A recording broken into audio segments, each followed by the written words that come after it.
दोस्तों, सऊदी अरब की 3 बड़ी अपडेट लेकर हाजिर हुए हैं। Saudi ministry of human resource की तरफ से गैर मुल्की वर्करों के लिए एक ज़बरदस्त ऐलान किया गया है और साथ में गैर मुल्की वर्करों की फैमिली के इंश्योरेंस के हवाले से ज़बरदस्त ऐलान किया गया है और साथ में सऊदी अरब के अंदर भयंकर कानूनी कार्रवाई की जा रही है। चेकिंग काफ़ी ज़्यादा हार्ड की जा रही है। तो पूरी जानकारी आपको देने वाले हैं। आप लोगों से गुजारिश है, वीडियो को शुरू से लेकर आखिर तक जरूर से देखें और दोस्तों वीडियो को लाइक भी जरूर कर दें। जो मेरे दोस्त जो मेरे भाई लाइक कर देते हैं उन दोस्तों का दिल से बहुत बहुत शुक्रिया। चलिए बढ़ते हैं अपडेट तरफ, पूरी का अपडेट आपको बताते हैं। सबसे पहली अपडेट दोस्तों यहाँ पर ये है, जैसा कि आप सामने स्क्रीन पर देख सकते हैं। Saudi ministry of human resource की तरफ से अपडेट जारी करके बताया ये गया है, जितने भी वर्कर एग्रीकल्चर में काम करते हैं उनको हर साल 30 दिन की छुट्टी मिलेगी। यानी हर साल उनको 30 दिन की पेड लीव मिलेगी, यानी सैलरी के साथ हर साल उनको 30 रोज की छुट्टी मिलेगी। जो वर्कर सऊदी अरब के अंदर खेती बाड़ी का काम करते हैं, यानी मजरा में काम करते हैं, या यूँ कह लें कि जानवरों की देखभाल का काम करते हैं, जानवरों को चराने का काम करते हैं, ऐसे गैर मुल्की वर्करों को हर साल 30 दिन की छुट्टी देने का यहाँ पर ऐलान कर दिया गया है। ये कानून सऊदी अरब के अंदर लागू कर दिया गया है।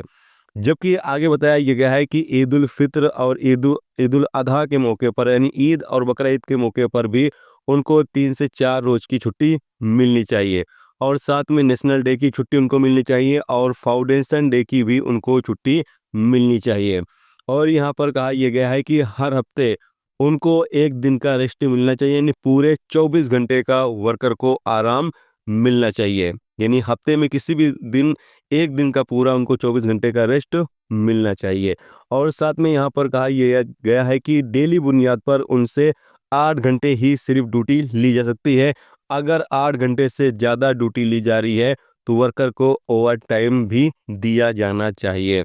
और साथ में कहा यह भी गया है कि वर्कर से लगातार 5 घंटे से ज़्यादा ड्यूटी नहीं ली जा सकती है। 5 घंटे ड्यूटी लेने के बाद 30 मिनट का, यानी आधे घंटे का लंच ब्रेक भी होना चाहिए, जहां पर वर्कर अपना खाना वगैरह खा सके और नमाज वगैरह अदा कर सके, यानी आधे घंटे का ब्रेक भी होना चाहिए।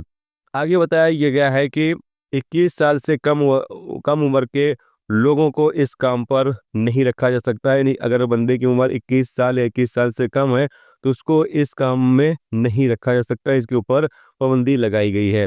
जबकि आगे बताया यहाँ पर यह गया है कि जो जब वर्कर सऊदी अरब के अंदर काम करने के लिए आता है तो जो टेस्टिंग पीरियड होता है वो 90 रोज का होता है। जैसे कि वर्कर और कफील, अगर उसको वर्कर समझ में नहीं आ रहा है या वर्कर को कफील समझ में नहीं आ रहा है तो वो वापस जा सकता है, और कफील को अगर वर्कर समझ में नहीं आ रहा तो वो वापस भेज सकता है। यहाँ पर कोई मुआवजा नहीं दिया जाएगा।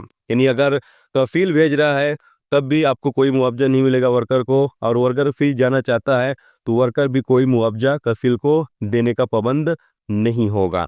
आगे यहाँ पर बताया यह गया है कि वर्कर के जो वर्कर जहाँ पर रहता है, चाहे वर्कर को रिहाइश जहाँ पर वो काम कर रहा है वहाँ पर दी जा रही हो या कहीं बाहर उसको रिहाइश दी जा रही हो, अच्छा रिहाइश उसका होना चाहिए। और साथ में वर्कर को खाना भी दिया जाना चाहिए। और साथ में अगर वर्कर की रिहाइश, यानी जो आपको रूम रहने के लिए दिया जा रहा है, वो अगर काम की जगह से दूर पर है तो आपको आने जाने के लिए ट्रांसपोर्ट की सहूलियत भी दी जानी चाहिए, यानी गाड़ी भी आपको देनी चाहिए कफील को, ताकि आप उस गाड़ी से अपने काम पर आ जा सकें, या फिर कफील खुद ही लाकर आपको छोड़े और लेकर जाए आपके रूम तक। ये फैसिलिटी कफील को देनी होगी वर्कर को। और साथ में जब वर्कर छुट्टी पर जाए तो एग्जिट री एंट्री वीजे की फीस जो है वो कफील ही अदा करेगा। और साथ में यहाँ पर कहा यह गया है कि पासपोर्ट हो गया या वर्कर की बाकी किसी तरह की कोई पर्सनल डिटेल या पर्सनल जानकारी कफील अपने साथ नहीं रख सकते। जैसे पासपोर्ट हो गया, इकामा हो गया, ये तमाम चीज़ें कफील अपने साथ नहीं रख सकता है। जबकि आगे बताया यह गया है कि वर्कर की अगर मौत हो जाती है तो उस सूरत में कफील की ये जिम्मेदारी होगी कि वर्कर की डेड बॉडी को वो उसके देश भेजे, और भेजने की जो भी लागत होगी, जो भी खर्चा आएगा, वो कफील की जिम्मेदारी होगी कि वो उसको अदा करे। और आगे यहाँ पर बताया यह गया है कि वर्कर का क्या कर्तव्य होगा, यानी वर्कर को क्या करना होगा।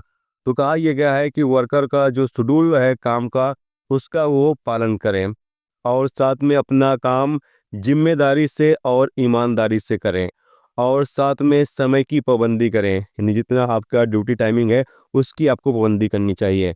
और कफील की किस तरह की कोई जानकारी है तो उसको आप गुप्त रखते रखें, किसी दूसरे बंदे के साथ बिल्कुल भी उसको साझा ना करें। यहाँ पर यह कहा गया है कि वर्कर को अपना काम जो है वो ईमानदारी से कुल मिलाकर करना होगा।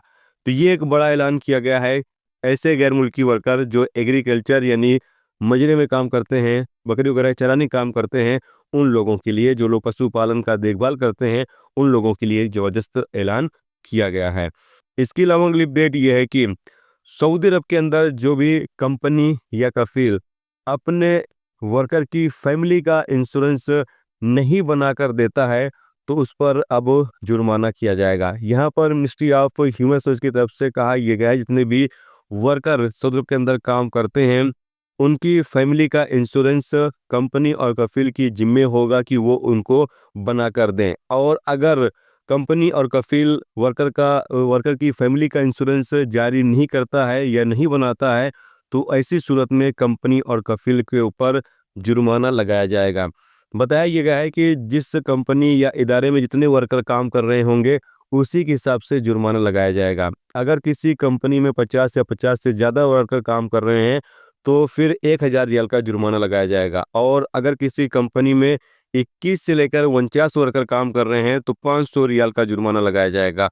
या किसी कंपनी में 20 या 20 से कम वर्कर काम कर रहे हैं तो 300 रियाल का जुर्माना लगाया जाएगा। तो इस तरीके से यहाँ पर कैटेगरी जारी की गई है, इसी कैटेगरी के तहत जुर्माने लगाए जाएंगे। इसके अलावा अगली अपडेट यह है कि सऊदी अरब में पिछले एक हफ्ते के दौरान सऊदी अरब के अलग अलग इलाकों से 19,576 लोगों को गिरफ्तार किया गया है जो गैर मुल्की हैं और सऊदी अरब के अलग अलग इलाकों से इनको गिरफ्तार किया गया है। क्योंकि पिछले एक हफ्ते के दौरान सऊदी अरबिया से 12,365 गैर मुल्की वर्करों को डिपोर्ट भी कर दिया गया, यानी उनको सऊदी अरबिया से निकाल दिया गया है, वो दोबारा सऊदी अरबिया नहीं आ सकते हैं। याद रहे कि सऊदी अरब के अंदर लगातार इन दिनों चेकिंग चल रही है और लगातार लोगों को गिरफ्तार किया जा रहा है। इसके अलावा अगली अपडेट यह है कि सऊदी मौसम डिपार्टमेंट की तरफ से अपडेट जारी करके बताया गया है कि संडे से लेकर जुमेरात तक बारिश की चेतावनी दी गई है सऊदी मौसम डिपार्टमेंट की तरफ से, जिसमें कहा यह गया है कि मक्का मुकरमा और मक्का मुकरमा के आसपास के जो इलाके होंगे उन इलाकों में काफ़ी ज़्यादा बारिश होगी और साथ में जद्दा हो गया और जद्दा के आसपास के जो इलाके होंगे इन इलाकों में भी बारिश होगी और साथ में रियाद के आसपास के इलाकों में भी बारिश हो सकती है। जबकि अल सरकिया, हायल, कसीम, अल जौफ, तबूक, मदीना मुनव्वरा, अल बहा, असीर, जजान, इन तमाम इलाकों में भी बारिश की भविष्यवाणी की गई है। इन इलाकों में भी बारिश होने की संभावना बताई गई है।